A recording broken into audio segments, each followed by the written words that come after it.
Prime Minister Morales, Vice President Lenora, thank you for giving us the opportunity today to speak to you on Bolivia's public health issues. We wanted to start off by highlighting the burden of disease you're seeing in your country. Currently, if we look at your disability-adjusted life years in 2012, we'll see that this number was 4,218,600. If we break this number down specifically, though, we'll see that 34% of this is due to communicable, maternal, prenatal, and nutritional conditions. About 51% is from non-communicable diseases, and about 15% is from injuries. If we break this down even more specifically, we'll see that the leading causes of burden of disease in Bolivia are lower respiratory infections, diarrheal diseases, and preterm birth complications. However, if we contrast this to the leading causes of death, we'll see that lower respiratory infections are one of the top leading causes of death in Bolivia, but so are ischemic heart disease and stroke. We have identified three main public health issues that Bolivia is facing, and they are lower respiratory infections, preterm birth complications, and ischemic heart diseases. First, the major contributor to lower respiratory infection in Bolivia is tobacco smoke, solid fuel use, and housing conditions. The lack of a ventilated stove increases women's exposure to household air pollution from biomass fuels, which is associated with asthma and respiratory infections.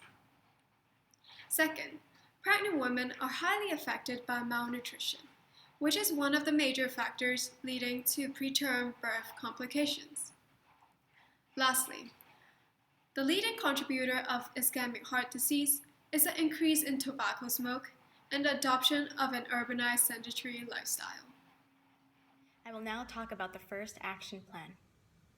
As lower respiratory infection is the highest cause of death in children, and lowering the infant mortality rate is a Millennium Development Goal, promoting good hygiene will be the main objective of this action plan.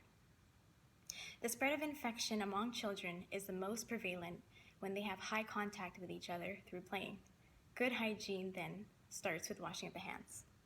Since it is quite difficult to access clean water in smaller communities in Bolivia, an inexpensive and effective method such as soda purification should be adopted. This method simply requires a plastic container in which water is exposed to the sun. Lower respiratory infections can also be prevented by educating women with safe cooking methods.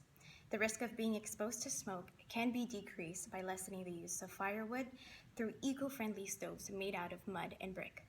This recommendation would be for mothers to teach other women on how to build these stoves. As mentioned earlier, one of the major risk factors of preterm birth complications in Bolivia is malnutrition.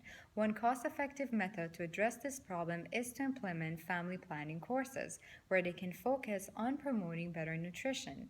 Kangaroo mother care is another suggested method for premature infants, where they are held by the mother's chest to keep them warm. This will help to accelerate breastfeeding and preventing them from losing heat rapidly, which lowers infection and death. This is a very low-cost method since the only thing required is for the healthcare workers to transfer their knowledge to the expectant mothers. The last method is the steroid injection, which should be given to the mothers during preterm labor. The steroid treats asthma and aids in developing the infant's lungs. 2 shots of the steroid can save the infant from falling into respiratory distress, and the cost can be as low as $1 US. Since smoking is one of the major risk factors to ischemic heart disease, and because it's a preventable lifestyle habit, our action plan will strictly focus on trying to reduce smoking prevalence. To discourage smoking in Bolivia, there are current legislations that require smoking packages to include health labels and graphic warnings. However, there are still tobacco companies that find other ways to encourage smoking. According to WHO, an investment of only 70 centavos per person per year can help Bolivia implement the best practices. The first practice is to raise tobacco taxes. This will then lessen the smoking expenditure by the Bolivians. Also, other practices would include enforcing a comprehensive smoke-free law and banning advertising and promotion.